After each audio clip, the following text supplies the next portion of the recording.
Dave, welcome to Balderdash Academy. Woo! Well, thanks for having me. It's a pleasure to be here. So, as we read your accolades, it's just some of the things that you do. You seem to have a lot of hyphens with your job description. Yep. So, as a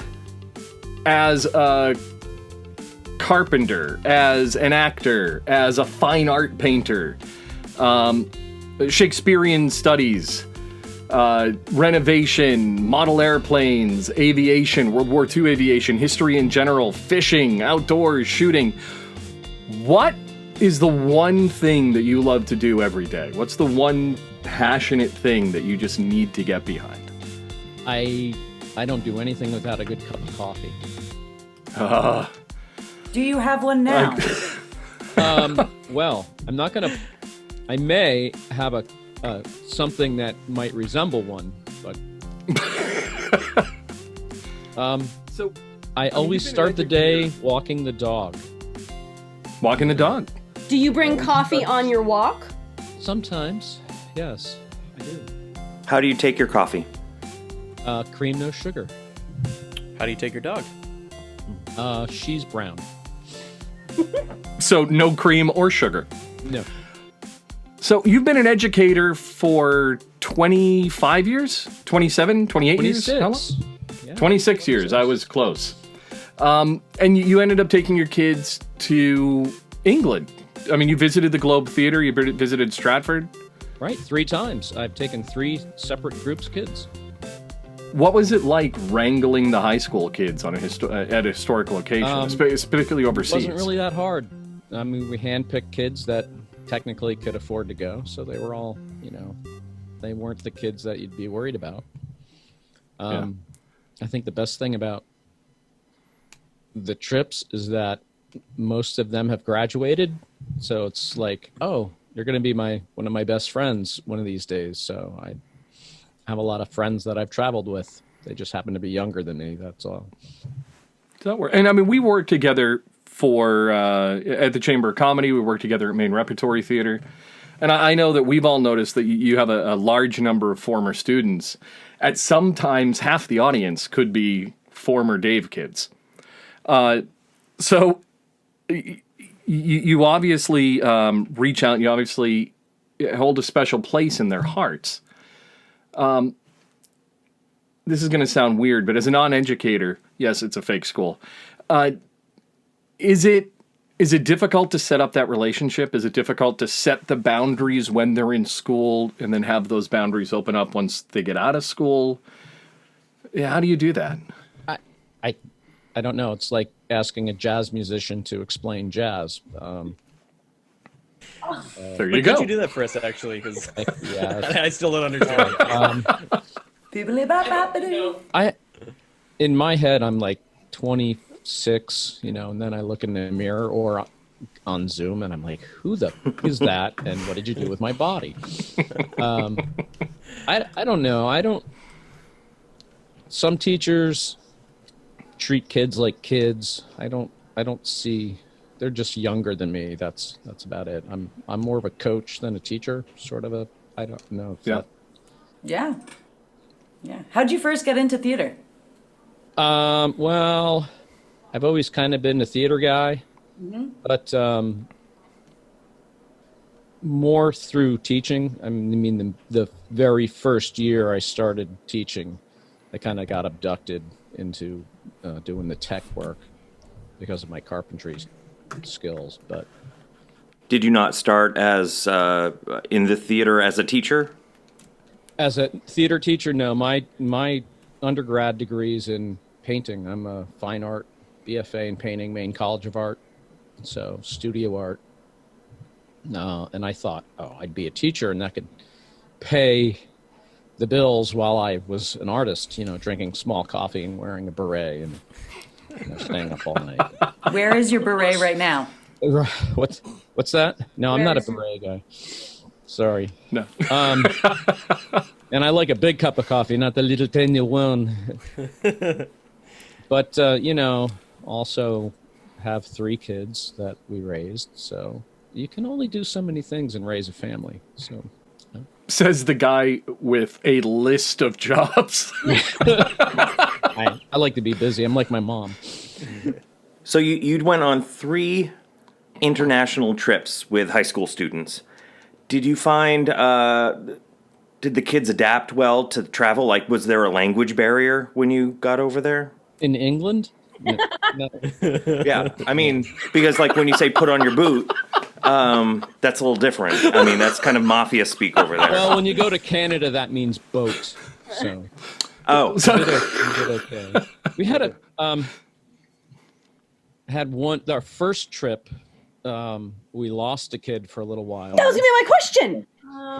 We all left the restaurant. And he was in the bathroom, and we didn't know that. And after about half an hour, we're like, "Where's Aaron?" And I went back, and there he was. thank God it's an island.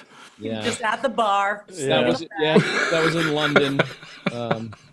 But he survived. He's actually he graduated from. He went to Chicago. He's actually a playwright and an actor, doing pretty well. Shout out. And another What's up? girl that went on that first trip, Josephine Cooper, she just finished her first tour as a lead in Finding Neverland. So, yeah. Wow. Look at you. We were in the Globe, and she sat up on the stairs, and we saw Much Ado About Nothing, and Eve Best was Beatrice, and she sat down right next to Josephine, and was talking with her in the scene, and everyone had a great time. We saw Patrick Stewart as the Merchant of Venice. Nice. Incredible. Wow. Sir. So you've taught playwrights, you have professional playwrights as former students, but you're a playwright yourself. We've seen your work. You've seen your plays. Okay, how about this? How about this? I back that up. You're- I back that up. You write 30 to 10 minute plays or 30 to 10 minute sketches, right? Yeah, my plays tend to get long, but that's all right, because I think in terms of sequels that I build in. So what are you going to do? Yeah, I started a 10-minute radio show, and it turned into an hour and a half, and I had to pare it back down a little bit. You wrote the one act that your school did this year. This year. Yeah. And I don't really like to that? do that. No. Kids Would you love do it. it again? Yes. Yeah. I've done a few cuts of Shakespeare we've done really well with. And that's kind of a challenge, but that's interesting to cut a full-length Shakespeare show down to 40 minutes. We've won a few gold medals with Shakespeare. So Nice. What are the biggest challenges in wrangling kids for drama, being a drama teacher?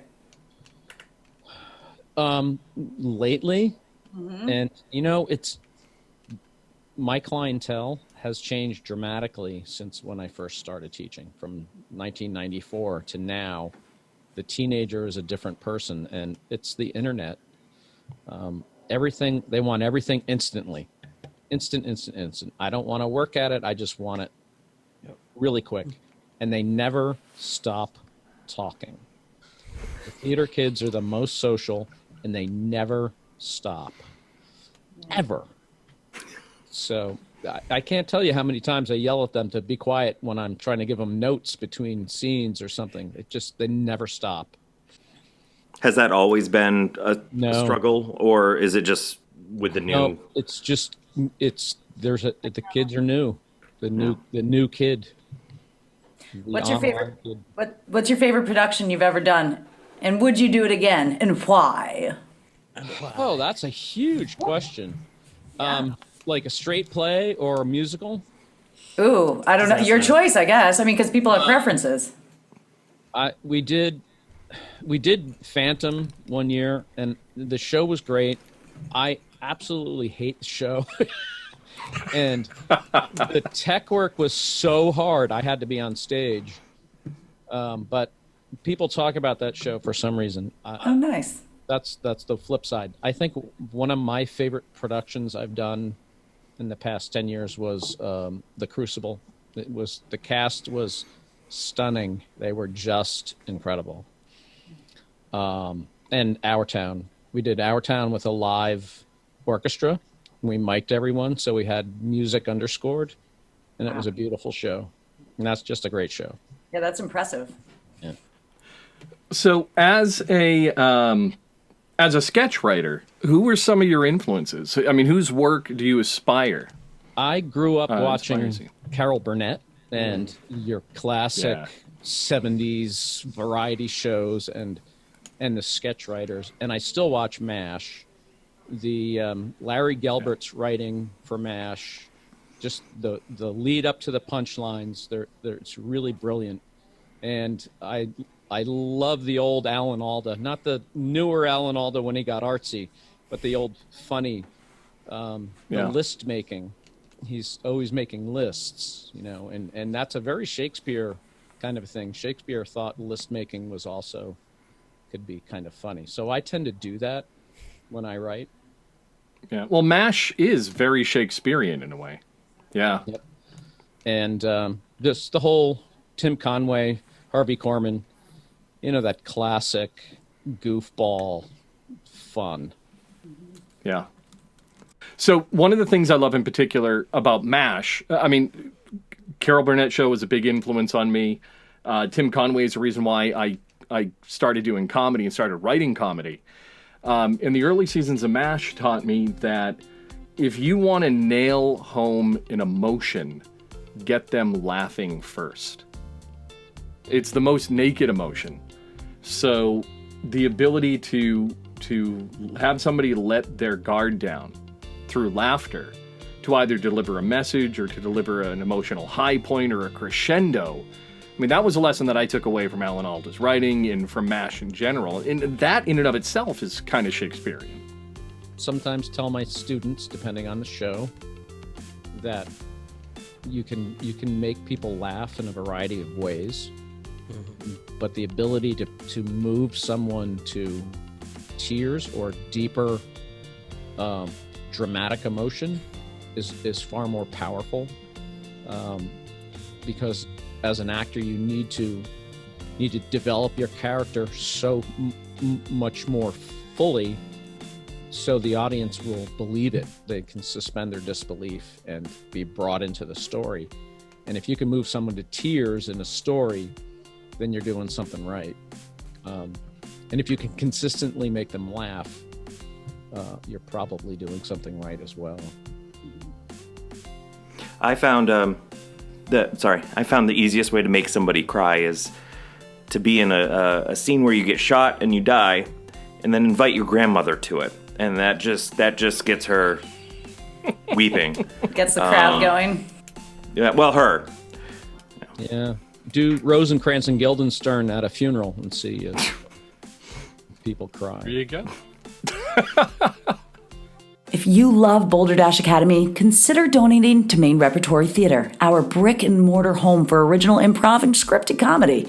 Closed due to the pandemic, Maine Rep could use your help to stay open. Visit their GoFundMe page, their website, mainerepertorytheater.com, or on social media to contribute.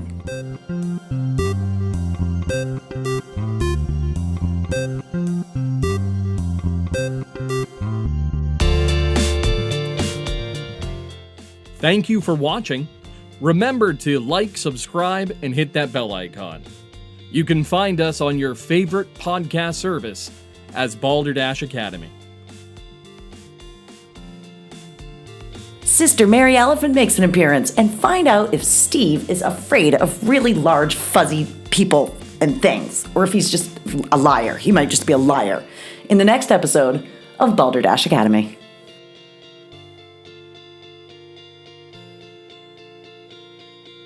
Go Dashers!